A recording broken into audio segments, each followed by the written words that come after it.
Hola, el día de hoy hablaremos acerca de la cetogénesis y beta-oxidación de los ácidos grasos. Empezaremos hablando acerca de la cetogénesis. Los seres humanos tienen mucha energía almacenada en forma de grasa, pero no pueden usar esta energía para hacer glucosa directamente. Y esto es porque la descomposición de la grasa produce ácidos grasos y la descomposición de los ácidos grasos produce acetil-CoA además de glicerol. El glicerol puede convertirse en glucosa, pero el glicerol tiene un componente bastante menor de grasa. La mayor parte de la energía de la grasa está en los ácidos grasos y la acetil-CoA. No se puede convertir en glucosa. Cuando las concentraciones de glucosa bajan, el cuerpo necesita tener algún tipo de una fuente de energía de respaldo para una rápida liberación de energía. La forma es usando la energía de los ácidos grasos creando cuerpos cetónicos. Los compuestos clasificados como cuerpos cetónicos son el acetoacetato, el 3-hidroxibutirato y la acetona, que es un producto secundario no metabolizado. El acetoacetato y el 3-hidroxibutirato son transportados por la sangre hacia los tejidos periféricos. Los cuerpos cetónicos constituyen importantes fuentes de energía para los tejidos periféricos ya que 1. Son solubles en disoluciones acuosas y no necesitan de algún transportador. 2. Se producen en el hígado durante los periodos de los que la cantidad de acetil-CoA supera su capacidad oxidativa. 3. En los tejidos extrahepáticos como el músculo esquelético y cardíaco, la mucosa intestinal, la corteza suprarrenal. Estos los utilizan en función de su concentración en la sangre. De este modo, los cuerpos cetónicos ahorran glucosa, lo cual es importante durante periodos prolongados de ayuno. Los cuerpos cetónicos están hechos a partir de moléculas de acetilcoenzima A. Entonces, podemos ver el proceso aquí con la unión de estas dos moléculas, que es catalizada por la enzima tiolasa, una enzima que también está involucrada en la oxidación de ácidos grasos. En este proceso, una molécula de coenzima A se libera formando una molécula de 4 carbonos llamada acetoacetilcoenzima A. En el siguiente paso del proceso, se agrega una tercera molécula de acetilcoenzima A con la liberación de una de las moléculas de coenzima A. Esta reacción es catalizada por la enzima HMG-CoA sintasa para producir 3-hidroxi-3-metilglutaril coenzima A, más comúnmente llamado HMG coenzima A. Ahora esta molécula es muy importante debido a que no solo participa en la formación de cuerpos cetónicos, sino también en la síntesis de colesterol. Y ambas vías están separadas por su localización en la célula y sus condiciones en ella.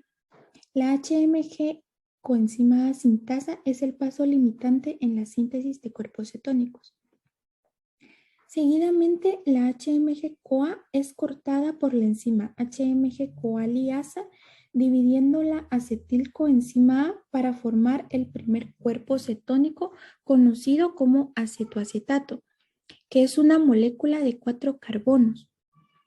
El acetoacetato puede descarboxilarse en la sangre de manera no enzimática fácilmente para formar la molécula acetona, un compuesto no metabolizado biológicamente que puede eliminarse con la respiración. Por otra parte, el acetoacetato es relativamente inestable y a menudo se reducirá y se convertirá en una molécula conocida como 3-hidroxibutirato, catalizado por la enzima 3-hidroxibutirato deshidrogenasa con NADH como dador de hidrógeno. El 3-hidroxibutirato es más estable y viaja más fácilmente en la sangre. Ahora vamos con las preguntas de la cetogénesis. La primera pregunta es, ¿cuál de las siguientes moléculas actúa como un punto de ramificación entre la síntesis de cuerpos cetónicos y colesterol en cuerpos animales? La segunda pregunta es, ¿cuál de las siguientes enzimas no forma parte del metabolismo de los cuerpos cetónicos? Y la tercera pregunta es, ¿cuál de las siguientes afirmaciones es verdadera sobre la tiolasa? Ahora vamos con las respuestas. La respuesta a la primera pregunta es beta-hidroxi beta-metilglutaril-CoA. Y la respuesta de la segunda pregunta es FBPAC. Y la tercera respuesta es cataliza la formación de acetil-CoA a partir de 2 moléculas de acetil-CoA. Las enzimas prohíben la oxidación en las mitocondrias y los peroxisomas. La descomposición de grasas va a estar generando lo que es ATP. Este metabolismo del azúcar es más importante que el de las grasas debido a que los ácidos grasos presentes y el azúcar, el azúcar es transportado y se transmite con más facilidad en la sangre que la de la grasa y los ácidos grasos. Entonces, el metabolismo de ácidos grasos va a comenzar cortando 2 carbonos a la vez en el ácido graso. Vamos a observar que en el ácido graso y las piezas cortadas, en el carbono alfa y beta de los carbonos 2 y 3.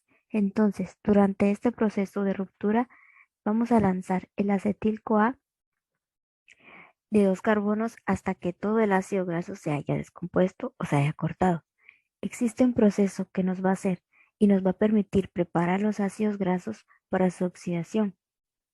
Todos estos ácidos grasos van a estar inicialmente en el citoplasma para posteriormente activarse y ser transportados hacia la mitocondria. Todo esto se va a realizar por medio de la coenzima A o también denominado CoA. Este proceso va a requerir lo que es el ATP, pero el producto de esta conversión no es el ADP, sino que será el AMP. El resultado de la acción de la acetil-CoA grasa. Ahora hablaré sobre el metabolismo de los ácidos grasos, que es cuando los ácidos grasos preparan su oxidación. Entonces aquí vemos que las líneas azules son muy impermeables, mientras que las líneas anaranjadas son bastante permeables. Luego vemos que la acilcarnitina se va hacia lo que se llama espacio intermembrana, donde se encuentra la proteína María, que es una translocasa que mueve a la acilcarnitina a la matriz mitocondrial. Luego el CoA que flotaba se une al grupo acilo y la carnitina es liberada para finalmente hacerlo retroceder en el citoplasma. El proceso se repite infinitamente. A esto se le encamina al proceso denominado beta-oxidación. Ahora vemos la primera reacción de la beta-oxidación es la eliminación de electrones y protones. Vemos que la oxidación crea un intermediario translocasa y la reacción ocurre entre los carbonos alfa y beta. El resultado de esa oxidación crea un ácido graso que se llama transdelta 2-enoil CoA. Ahora en esta reacción vemos que el transintermedio obtiene una molécula de agua agregada a través del mismo y es catalizado por la enzima enoil CoA hidratasa. Esta misma molécula crea una nueva molécula que tiene un grupo de hidroxilo en el carbono número 3 o beta, haciendo que ocurra una reacción similar a lo que ocurre en el ácido cítrico. Entonces, la segunda oxidación de acetil-CoA grasa ocurre por el proceso que se puede observar aquí. En la parte de abajo vemos que está el hidroxilo ácido graso que creamos en el último paso. Y en este paso vemos que el grupo hidroxilo se convierte en una acetona. Esta reacción nos está preparando para el paso final, en el que en realidad se divide el ácido graso en 2 pedazos. El NADH, también como el FADH2, se utiliza para generar ATP y fosforilación oxidativa. El ceto de acil-CoA, que se creó en el último paso para el proceso, se divide en 2 partes. Entonces, el vínculo entre carbonos 2 y 3, o alfa y beta, como podemos observar, está roto, y el producto de eso es un acil-CoA, que está siendo acortado por 2 carbonos y un acetil-CoA. Ahora el acetil-CoA en sí puede ser el objetivo de oxidación adicional en el ciclo del ácido cítrico. Ahora, la enzima tiolasa que cataliza la reacción es interesante, porque está catalizando esta ruptura, pero a la vez, la reacción inversa crea un intermedio importante si el acil-CoA solo tiene 2 carbonos. Entonces, si el acil-CoA tiene solo 2 carbonos en el lado derecho, podemos combinar eso con el acetil-CoA. Por último, en nuestra exposición tendremos 3 preguntas sobre el tema de metabolismo de los ácidos grasos, oxidación de ácidos grasos y beta-oxidación. La pregunta número 1 es: ¿cuál de las siguientes afirmaciones sobre la oxidación de ácidos grasos no es cierta? La pregunta número 2: en el transporte de ácidos grasos a la mitocondria, ¿cuál de los siguientes ocurre? Y la pregunta número 3: ¿cuál de las siguientes enzimas cataliza la conversión de 2 unidades de acetilcoenzima A en acetoacetilcoenzima A? La respuesta de la pregunta 1 es el inciso D. rompe piezas de 3 carbonos y las convierte en moléculas de acetilcoenzima A. Esta afirmación es falsa. Únicamente trabaja con los carbonos alfa y beta y además separa las cabezas del acilcoenzima A, no del acetilcoenzima A.